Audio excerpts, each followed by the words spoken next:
It's me. It's Friday night. I want to double up, but it's been a week of superstars, and here's another one to end the week on. Phil, yeah, don't touch me, Phil. Yeah. How you doing, sir? It's been a Good. long time, man. How are you? Okay, big man. How are you? Thanks for having me on. No, thanks for coming on. I appreciate it, man. I need to twist your ear on a few things. I'm beginning to Yeah. I'm beginning to check out, and the season's the season's still a little way away. So I got you, yeah, bro. there's a few things I want you to try and clarify for me before this club starts breaking my heart again, man. But let me just say a couple of howdies before we go on any further. Matty, I see you, man. I hope you're doing well. I'm Titanium. Good to see you on time as usual, man. Chat Sport, howdy, man. We deserve better. Welcome back to the Friday Madness, my friend. Oof, Matty starred. I'll start that one already, Matty. Don't worry about that. Yeah, sorry. So, yeah. So, how have you been? How's the family? How's everybody? Yeah, mate, I can't complain. I'm upright. We have our health. You grateful for the things you have, don't you? So we're all doing good health wise. We're all living in a crazy world. So you appreciate what you have and realize, you know, we're very lucky. We're very fortunate. So yeah. How about you? Hope everything's well with yourself.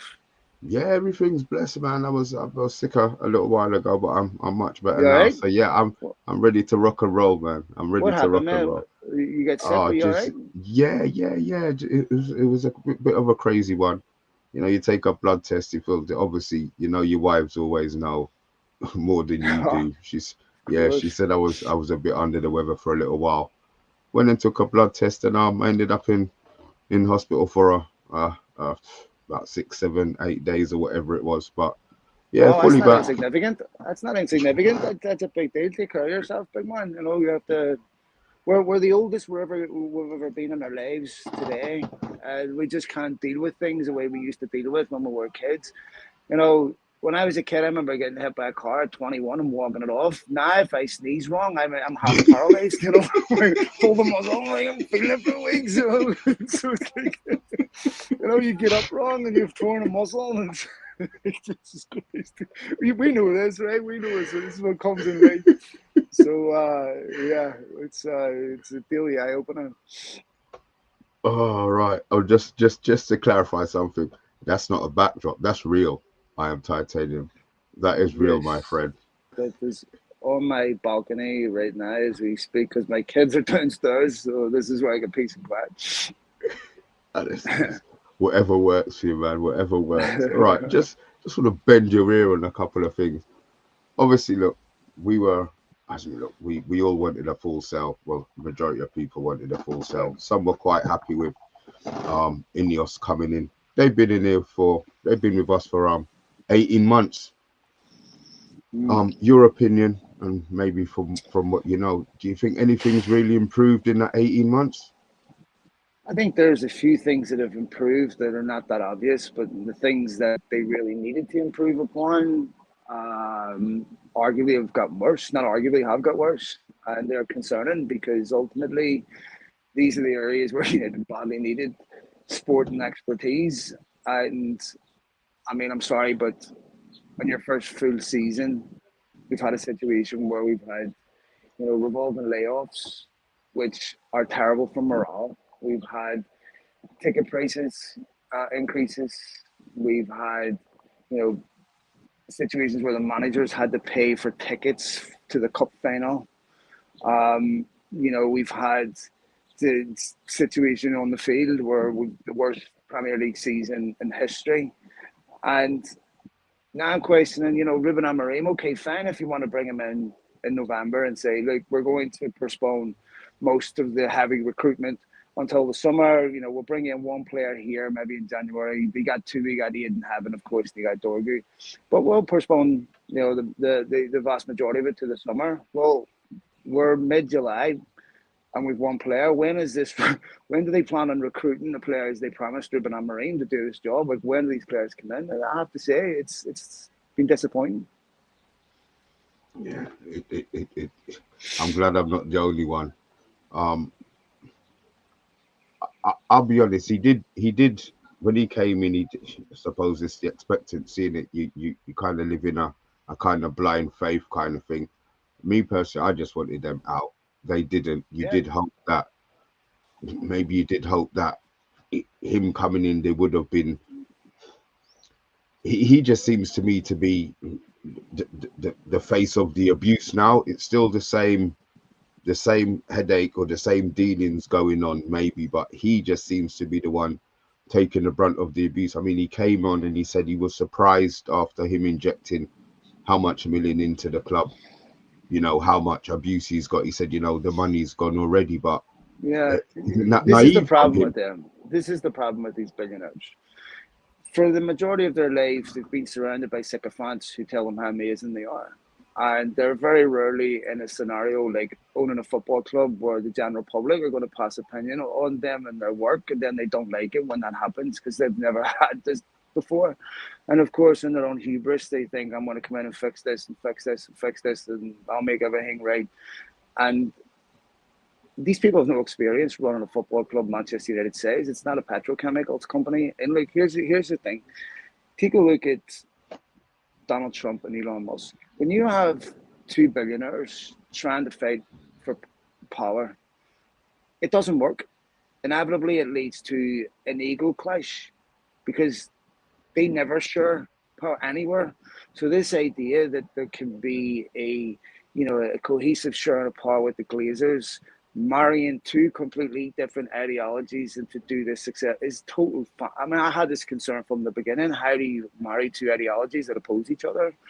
And to me, when you're sitting here talking about, not swapping pennants anymore, or cost cutting people's Marks and Spencer's gift card when you're sitting beside the protagonists of it's absurd to me. Like, but this is the world we're living in today, where we're being told to call a black crow a white one, because it opposes the interests of someone wealthy and poor. It's just stupid. Yeah, it's a situation that I don't see improving. I know a lot of people were convinced that he's going to go in there and get a full buyout at some stage, but until that comes out, then I just don't see it. I just don't see it happening. The fan base, obviously, we're all going into meltdown, and I'm going to be honest. I've actually Mm, checked out now. I'm not going to get upset anymore.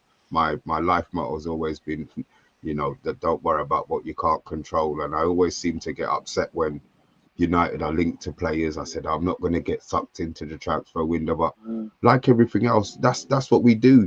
We get sucked into of our course. fan base is obviously is losing their mind over the lack of transfer business. Obviously we heard it was buy to sell. Cunha came in, got us all gassed, and now obviously Mbeumo's taken. I have no idea how long it's taken from start to finish. I understand United's deals, everything United does is out there, public knowledge, but this one seems to be dragging. Do you think it's going to get over the line eventually? First of all, there's a lot of myths that are perpetuated that people only try to put Man United's pants down. Like, they really think that owners of football clubs care so much about every other team that makes a bid for their players to the point where they're going to sell a player to the millions below what they'd sell United. Like, this is absurd. Clubs, when they try to sell a player, do what they're supposed to do and get the most they can possibly get for that player. Mm. Doesn't matter who it is. The fact of the matter is, this is what I'm talking about. Like, this idea that there's a different market for United and stuff. There's not. It's just a question of how you go about your business. And where's the overhaul that Amorim was promised? We're one player in. More players have left United. You have a situation where clearly United's lack of activity is driven by the fact that they don't have resources. They claimed that whether they qualified for the Champions League or not was not going to affect the recruitment. I don't understand how that is the case. I would believe if United had more money, they would have more players signed, but they don't. And then we have a situation where you have now said to other clubs, hey, these players that we have, Rashford, Garnacho, everything, Sancho, The one option that's not available is reintegration into the team. So we have to sell them. If I'm someone that wants Manchester United's players and I don't have competition for their signature and I know they need to sell, I'm going to wait till the last week of the window because United will Mm. inevitably significantly drop those prices. It is a disgraceful negotiation position. It is just so incredibly inept and incompetent. I just, this is where I'm concerned. Like, why would you do this? I mean, if you want Rashford or Garnacho, just wait. United will have to drop the price. Mm. See, and that holds up the And then the, that means the you can't business recruit. that Yeah. Unite. Right. I mean, couldn't. I mean, I still don't understand if they know these players are going, why they can't buy and sell afters. But then maybe they're worried about, again, you saying getting their pants pulled down. But the prices of players now, everybody seems to be 50, 55 million. So, we're now, reducing the price of Sancho, which is fair enough. We've been trying to shift him for a little while, but Garnacho, the first price was 70 million. They had, which I thought was a bit hopeful. Now it's this week we're hearing it's 45. You're Yeah, but convinced they're gonna go. It's gonna drop again. they have to. Because what the one thing United can't afford is to exile these players, so they have to get sold. And look, I don't know the situation in relation to every player. I just know that some of the players involved in that list that we're talking about have been treated pretty abhorrently. To turn around and give Marcus Rashford's shirt away when Marcus Rashford's still at the football club is classless, to be honest, and totally unnecessary. And it's again to me an illustration of how commercially led United are and how desperate they are. I mean, what type of idiot has conversations with Amazon for a document? I mean, perhaps the one thing in this world that United do not need that's obvious is a fucking camera in their dressing room. I mean, I can't understand how that wasn't dismissed instantly and why Straight Ruben away. Amorim Yeah. has to entertain.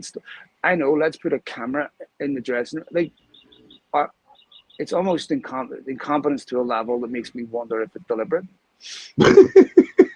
I mean, can you imagine, like, just imagine any other conflict situation. Imagine you're going through a really tough time in your relationship with your marriage. I know, why don't we just put cameras all over the house and pick our lowest, weakest moment and Mm. try to let people, but this is an accurate reflection. Like, are you an idiot? Like, this is something that will last for 30, 40 years. This, and you want to do it now? Like, you're that cash hungry? Like, to me, it's just so, like, if I remember Jurgen Klopp saying once about a clip that Leipzig uploaded about Jesse Marsh doing a team talk, or it was after the game, and Jurgen Klopp said, "If you put a camera in my dressing room like that, I would walk out and resign right now." And yet we're asking people like Ruben Amorim to put a camera in his dressing room in one of the worst times in United's history. It's just insane to me how it's so obvious that you don't do something like that. Well, I mean, the fact that what I found really weird was nobody seemed to know what was going on until it came out that it had been rejected. So the Yes. club can keep a secret. They can keep things quiet when they have to. They just seem to want to release everything to everybody with the good stuff. I mean, can you imagine if that was a yes? I said, we were. If it was anybody who was happy, it was a no. But can you imagine if they had said yes to that? Yeah, I mean, but this is the thing is that this is what happens. To be fair to the people that would have put this together, they're being incentivized to bring commercial deals to the football club. It's not their decision to choose whether this is something the club should do or not. That's the people. But there should be direction from the people that run the football club. This is a non-starter for obvious reasons. It should never have got to the point where there's a table proposal. It should have been Mm. dismissed. I mean, if you're led by all the right things, but I don't know what Jim Ratcliffe expected. Did he think that he was going to come into his football club and get, a hero's welcome when he hasn't kept any of the promises that he claimed that he would make, that he would, and that, he's. I mean, you're sitting there talking about Casemiro being. Well, what message is it send to Casemiro when the club's constantly briefing people that he's an example of terrible business? Mm. I mean, what morale do you expect in your dressing room when you're letting your manager constantly malign players in public that have no right to reply, that honestly have no benefit. And it just, within 2 months of hiring your manager, he's saying this is the worst team in United's history. Like, I'm sorry, these are terrible looks for Ineos. And it doesn't seem to be improving. I mean, obviously they leaked the stadium, which maybe they didn't want to, but probably had to for PR wise because we were really in the sherbet. Even that, people are saying, "Oh, the Glazers are gonna go." That is their cash cow now. It's just where, what state the club's gonna be Yeah. in before that happens. Do you think? Here's the thing: what's coming next in terms of volatility for sports, business, commerce, everything. I'm living in the US, as the world knows. I live outside of Los Angeles. As the world knows, there's a lot of unrest here right now, and there's constant pendulum swinging between the state and the people. This is creating an environment that is going to make people really nervy for sports investment, for World Cup, all this. Um, and of course, the consequences to the economy with tariffs and everything else. Nobody's really sure where budgets are going to be over the next 3 4 years. There's going to be a lot of market volatility, and here's the thing: United are at a point where they can no longer note the history or identity. They are in a position where they have to win in order to be solvent. And right now, they just don't have the resources to compete with the cities and the Liverpools. United play Arsenal in a month, Mm. and Ruben Amorim still has no idea what his starting 11 is going to look like, which is unacceptable. And Arsenal have already sent Zubimendi. They're about to send Madueke, Gyökeres, and they finished miles ahead of United. Like, what do we expect here? the depression before the season starts. I mean, look, I know we need. Look, and Burma may well come in. I'm not even sure that's going to put their smiles on their face. Um, Another one for you. There was an Mm, announcement that the club is looking to appoint a head of senior recruitment. yeah, Um, does that again? They're now going to get somebody from outside of football. I heard it's an agency in the US to do Sportsology, something. Yes, but sportsology. who, Yeah. by the way, Sportsology do not have a particularly favorable reputation for their in the United States for their administrative and expertise. I don't understand why United need to make this more convoluted than what it is. You can put too many human beings in a decision loop and just never get to an actual decision. Mm. Like, recruitment should really be comprised of a couple of people: your sporting director and your manager, and maybe one or two other people, the scouts. That's it. That's all you need. I don't need to know what Dave Brailsford thinks of someone's running stats. Like, to me, these are all the wrong metrics, and not even understanding how to use that analysis and what it infers. So, we keep hearing Dave Brailsford was a key appointment. Dan Ashworth was a key appointment. Eric Ten Hag was kept. There's just so many key decisions being made that don't make sense to me. I don't even know what exactly this individual is going to do that shouldn't have been obvious from the very outset. I mean, what are you learning about recruitment today that you didn't know a year ago? Like, to me, I don't understand what the point of this stuff is. But Ineos need to start showing. I mean, they're in a position where they have no more room for error. They have to start showing that they can create a football club and create the environment for people to want to play there and for a manager to be successful. Because if I'm, can't afford to sack Emery. I mean, if this goes wrong this season, this is really catastrophic, and it's not an accident United are here. Mm. And that's the thing. They obviously he's coming half a transfer window, Dorgu, as you said. This one Mm-hmm. no window, and this is their first. This is their, so they have to get it right. Can you Well, see? Yeah, go on. I'll let you finish. Go. no. Go ahead. Sorry, I could finish up. Go ahead. Yeah, I was just gonna say, I'm. I want to see. I'm trying to see if there's going to be a positive out of this before the transfer window Mm. ends. I mean, I think they will buy players, but when you see Tottenham going bang bang 2 days running, all right, there might be issue situation with Gibbs White now, but the fact that one, the deals were kept quiet, they were linked, and within an hour or so, like Liverpool do, they're getting their deals done and over the line. Even when United do finally get their deals done, everybody else is going to be so far ahead of them that they're still going to Hmm. be playing catch up. Of course, but this is United don't have the resources to behave any other way. It's not a question of whether they know these things or not. They know these things. They just don't have the resources anymore to do it. And so, I know that I need a Ferrari if I want to win a race, but just if I don't have the money, it's not a saga. It's because I don't have the money to buy it. And so Brentford aren't desperate to sell. They've already sold Norgard. The other players will go from there too for decent money.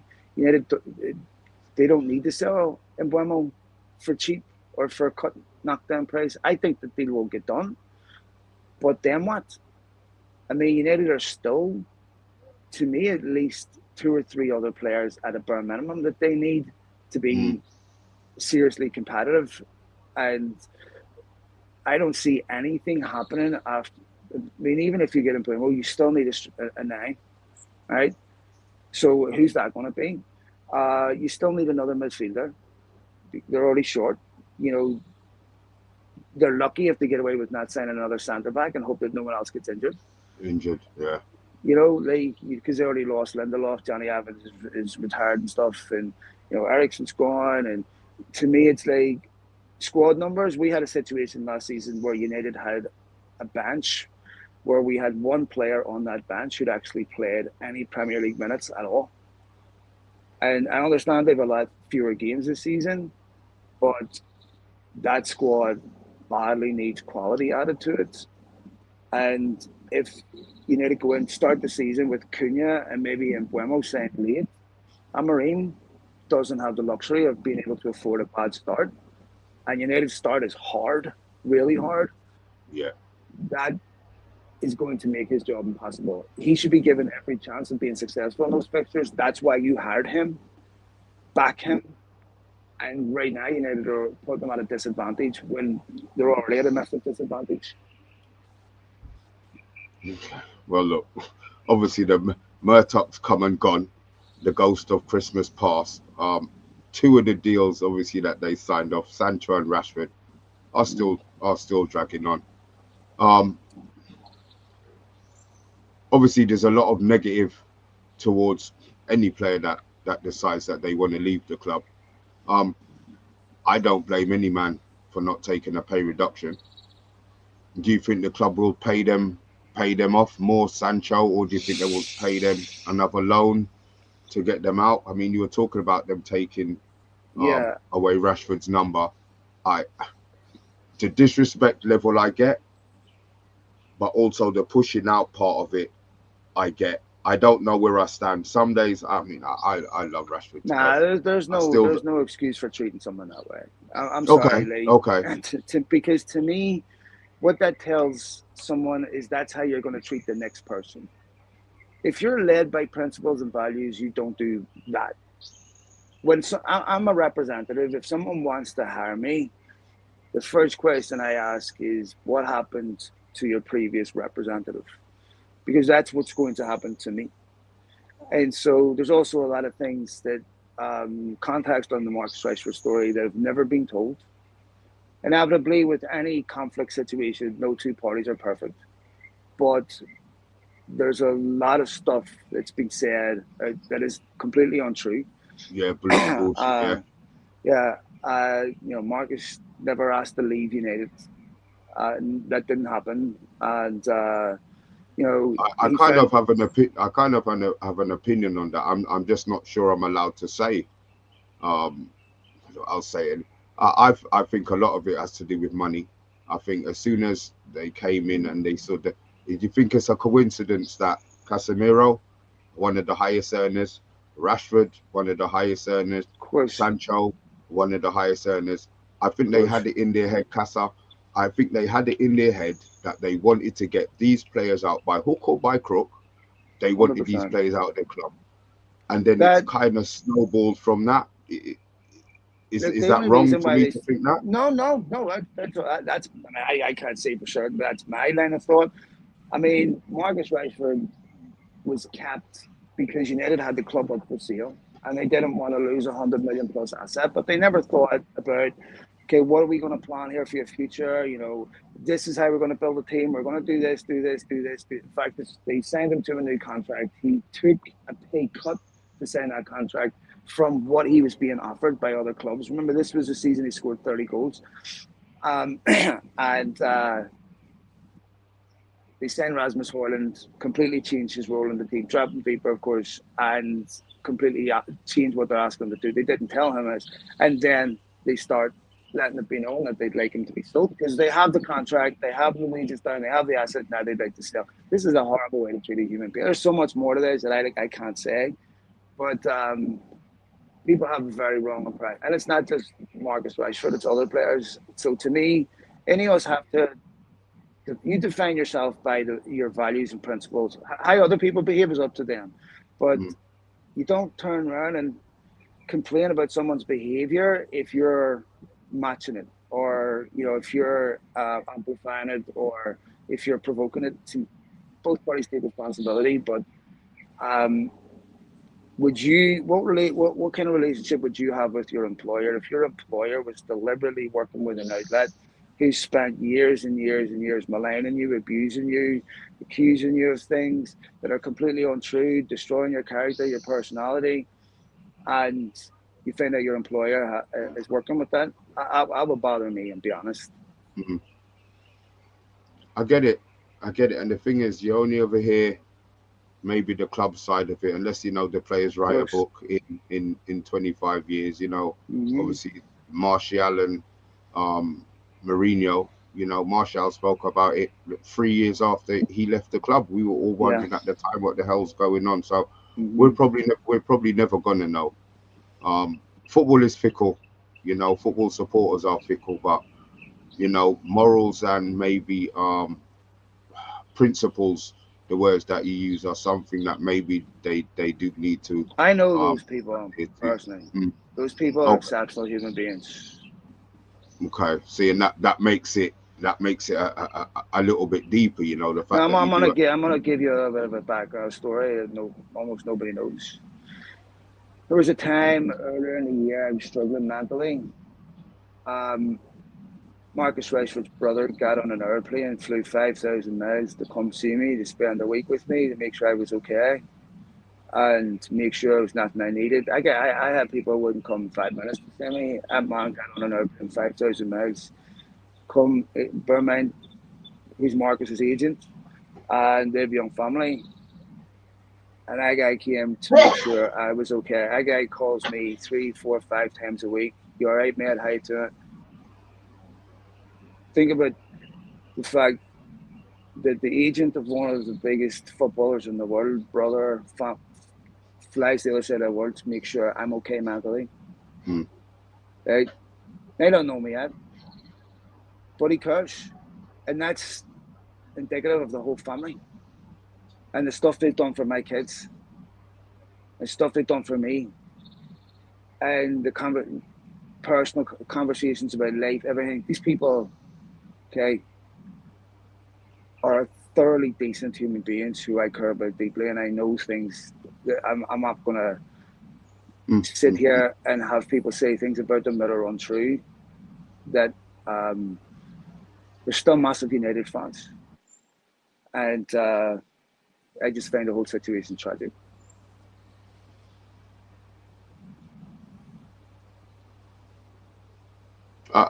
I hear that. I hear that. I didn't think that was gonna come out, but respect to that. Look, I've had you wait for But 29 minutes. I wanna end with some. I wanna end with some, something positive.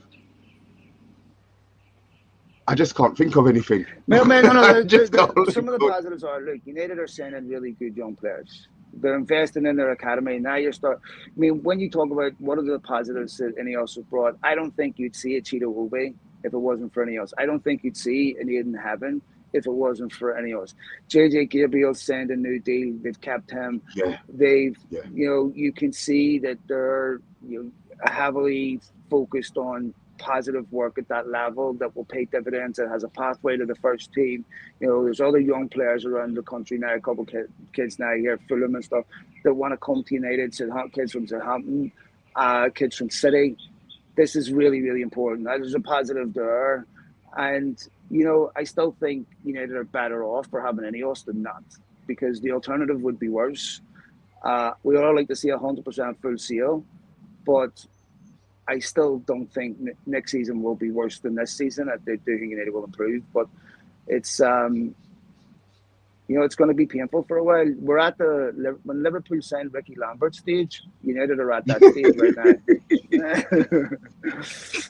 we're at the Ricky Lambert stage, where you're just going to have to deal with the Danny Ings and the Ricky Lamberts for a wee bit until it start stabilizing and flattening that curve and getting to a position where they start winning games consistently, and then they're a more attractive option.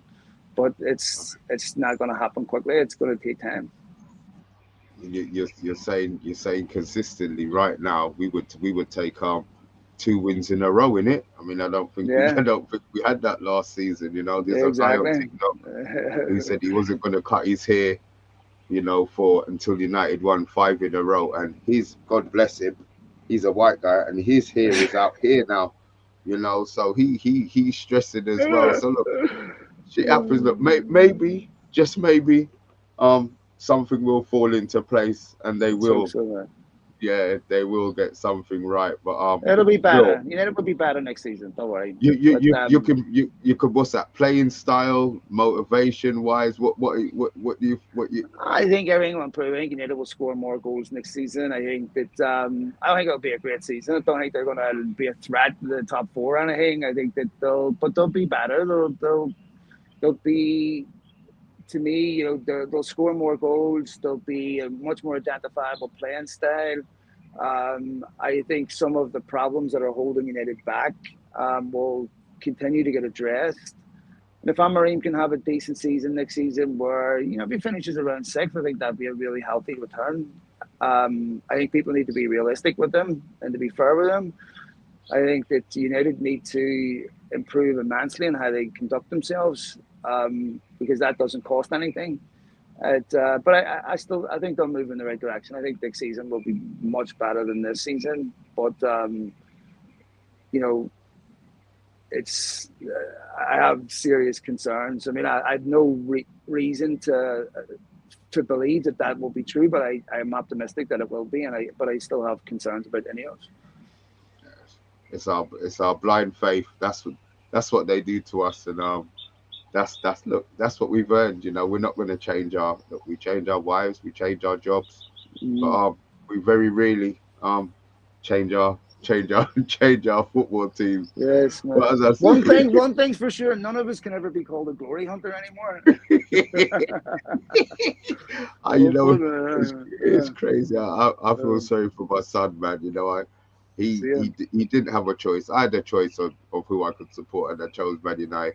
He doesn't have a choice, and my 18-year-old looked at me at the end of the season, man. Dad, what the fuck? Let's talk about this Man United thing that you did to me. I'm excited.